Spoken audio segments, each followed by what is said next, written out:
Welcome to the deep dive. Today, we're doing something a little different. We're stepping behind the curtain, you could say. That's right. Instead of analyzing a finished story, we're looking at how it was made. Exactly. We've got access to some fascinating source material, notes, transcripts, even scribbles on bar napkins, apparently, all detailing this long, intense conversation between the two writers, Dave and Mel, hashing out their big idea. And our mission today is to explore that creative war room. We want to understand the moment they decided, okay, this isn't just sci-fi. They consciously pivoted towards crafting a moral fable, something about human choices and consequences. And it all kicked off almost ridiculously with a beer bottle in a bar. The most ordinary starting point imaginable. Picture it. Local dive bar, sticky tables, maybe a dodgy jukebox. Ah, yeah. The notes paint this great picture. Dave's looking at his beer, turns it over, sees the born-on date, those little blue numbers, and he just throws it out there to Mel, probably half joking. What if people had that? The best before date. Yeah, or an expiration stamp. He even joked maybe on the bottom of your foot. God's little quality control. It starts as pure cynicism, right? A dark joke. But what's really striking in their notes is how fast it clicks from banter into something. Well, serious. Instantly. They realized that one piece of information, a guaranteed death date, wouldn't just be a personal tragedy, it would completely rewire society. Yeah, the joke suddenly isn't funny anymore. It's this huge hypothetical with terrifying implications. And the speed at which they brainstormed the fallout is just, wow. They went straight from this abstract idea to concrete everyday impacts. Oh, totally. It's like a switch flipped. The notes show them just ping-ponging ideas back and forth. So what were the first things? Where did their minds go immediately? Well, first stop. The market. Always the market, isn't it? No, it seems like it. They hit on dating apps almost immediately. Imagine the filters. Show me partners with at least 50 years left. Grim, but completely believable. Then, boom, the big stuff. Insurance. College loans. How does any long-term financial planning work when you know the exact end date? Right. Who gives a 30-year mortgage to someone stamped with, say, 10 years? The entire system just breaks. And they even got into the consumer side of it, thinking about, like, custom shoes. Custom shoes for what? Well, some people would want to hide their date, right, if it's short. So you need special soles. But others, maybe those with a really long date, they'd want to flaunt it. Maybe clear soles. It's this instant class system based on lifespan. That's disturbingly plausible. But when did it shift from these sort of market mechanics to the deeper human stuff? It happens pretty quickly in the conversation. The pivot point seems to be when they brought up parents. Knowing right from birth if your child has 86 years or 28 years or just 3. That hits differently. Yeah, that's the emotional core, isn't it? Yeah. The notes mention they really lingered on that image. And they immediately landed on this very human instinct that kids with the short dates, they would be held all the tighter. Exactly. Even in this bizarre new reality, that protective love kicks in. Society would adapt, create rituals, euphemisms, a skin over it, as they put it. Making the abnormal feel normal somehow.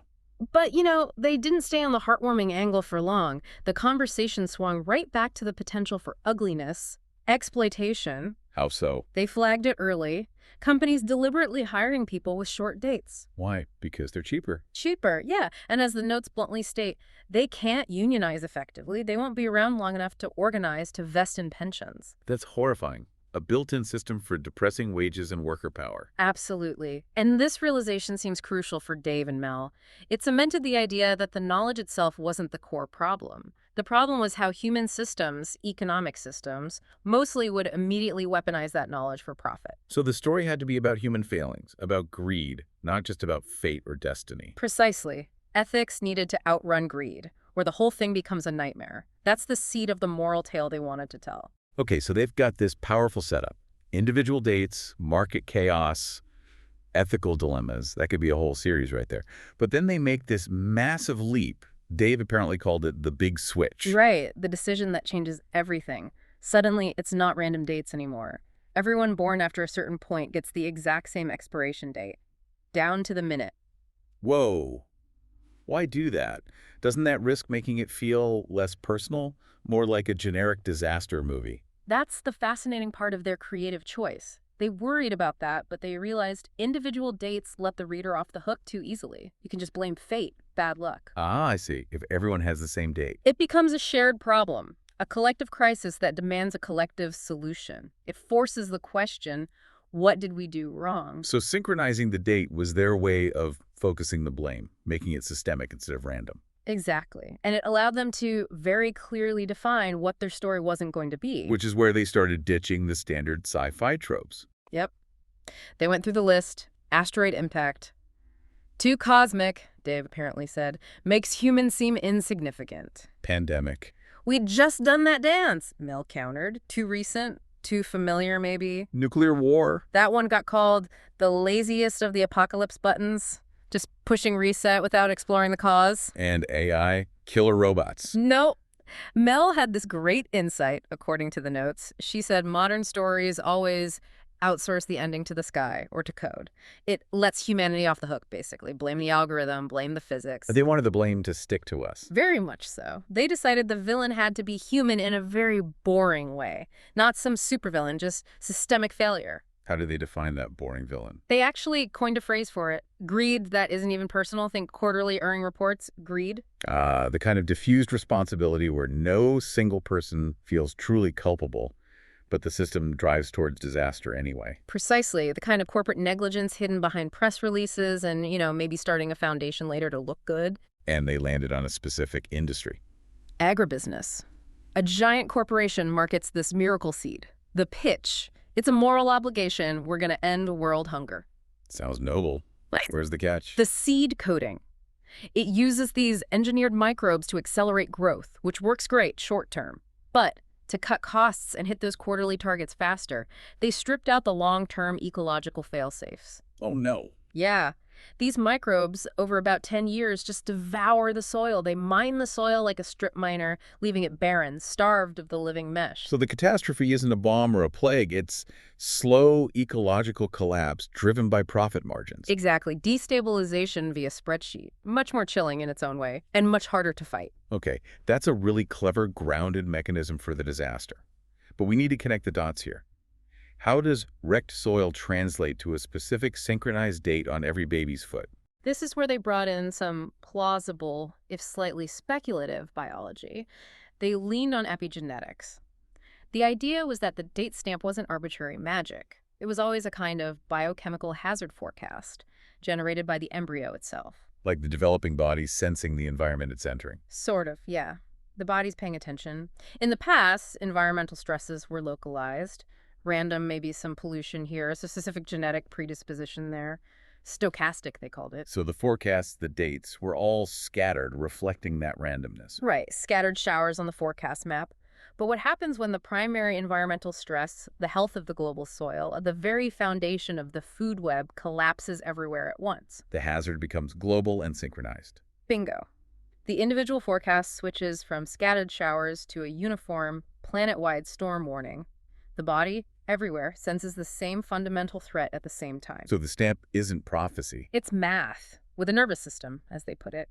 It's the body's collective biological response to a synchronized ecological crisis caused by human action. That's elegant. Yeah. It keeps the responsibility firmly on human systems, not on magic. Absolutely. They were okay with the appearance of the date being a bit unexplained, the Twilight Zone tax, they called it.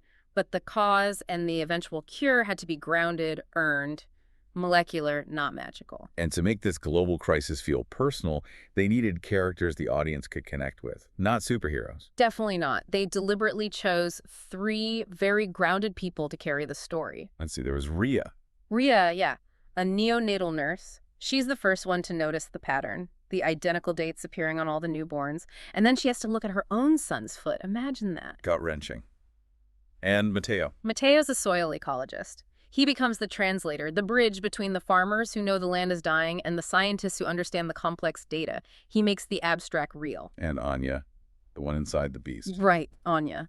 She's mid-level legal counsel at the Seed Corporation. Not the CEO, just someone doing her job who discovers the internal memos. The ones showing the fail-safes were cut deliberately for time and money. And she has to make that terrifying choice to leak them. A career-ending, possibly life-ending choice.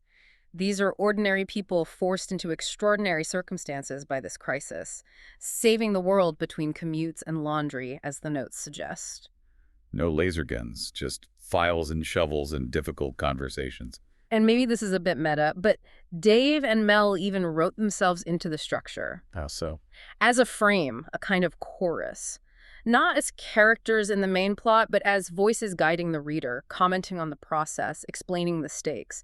Mel apparently said, "This isn't just a story, it's a story about the making of a story." Teaching the reader how to engage with the problem, not just passively consume the plot. Exactly. Keeping the focus on the how do we get here and how do we get out. And that focus on how is key to the resolution, isn't it? They move from diagnosing the problem to actually plotting the solution. Yes, and this was a major turning point in their bar conversation based on the notes. They consciously shifted from mapping the doom to mapping the doable. They insisted the fix couldn't be another single magic bullet, right? No miracle cure from the sky. No, absolutely not. That would undermine the whole point about human responsibility. The solution had to be earned. It had to be, in their wonderful phrase, 1,000 plain excellences. I love that phrase. It suggests distributed effort, hard work, no shortcuts. Precisely. It's about countless small, deliberate actions adding up. Their notes get really specific about the kinds of practical work needed. Things like? Well, large-scale soil remineralization, literally grinding up basalt rock dust and spreading it on depleted farmland. Adding biochar, this incredibly stable form of charcoal, black as confession, they called it back into the soil to hold water and nutrients. And restoring the underground networks. Yes, actively rewilding the mycorrhizal fungi, the essential fungal networks that create healthy soil structure. Plus, obviously, a massive shift to clean power wind, solar, nuclear, where mines are steady, as they put it. These are real-world ecological restoration techniques. They grounded the solution in actual science and labor. And they reflected that groundedness in the characters' actions, too. Through the rituals people create to cope and contribute. Like Rhea's ritual, the nurse. Yeah, the solemn. It started small, maybe even as a dark joke, a pun that stuck. But it becomes this profound act. Every baby born gets their foot photographed, time-stamped by the parents, and then the parents kiss the date stamp. Kiss the expiration date. Why? As an affirmation. They're saying, we see you. We see the truth of our situation etched on your skin, and we're here. We're doing the work. It's acceptance, not denial. Wow. And they'd say videos of this spread online, but they were unmonetized because the algorithms couldn't handle it. Huh. Yeah, that's their slightly optimistic critique of platform capitalism. The idea is that this raw, unprofitable tenderness, this collective vulnerability, it confuses the engagement algorithms. It can't be easily packaged or sold, so it slips through the cracks. A little pocket of resistance through genuine connection. I like that. And Mateo, the ecologist, he leans into the practical side. He starts a do tank, not a think tank. A do tank. Yeah, focused on action, publishing practical guides, how-tos like recipes for soil restoration, even ridiculous hacks like using a skittle and a piece of thread to measure soil moisture, making the work accessible, normal, even a bit fun. Demystifying the science, empowering ordinary people. And Anya, the whistleblower, her legacy becomes a kind of mantra that spreads. Do not look for applause, look for a task. Oof, that cuts deep. It's the core message right there. Forget ego, find your job in the recovery. And these individual actions are backed up by systemic changes they imagine, real policy shifts. Like breaking up the seed monopolies that caused the problem in the first place. Exactly. Creating a global, open food accord to share knowledge and resources, making community seed banks commonplace. And crucially, tying money to ecology. You mentioned banking loans. Yes, making soil health metrics a condition for corporate financing. The simple rule, replenish more than you extract. Finally, making the economy answer to ecology. So the world they imagined at the end, it wasn't perfect. Not at all. They were clear on that. It was high-functioning and glitchy, still messy, still human. But the key difference was that the baseline cruelty dipped. Focusing on the shared work made society fundamentally kinder, more cooperative. Hashtag, outro. So the day arrives, the big synchronized expiration date. What happens? Does the world end? No.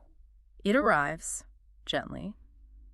The notes describe quiet vigils, people gathered together, waiting, not necessarily in fear, more in acknowledgement. To their payoff.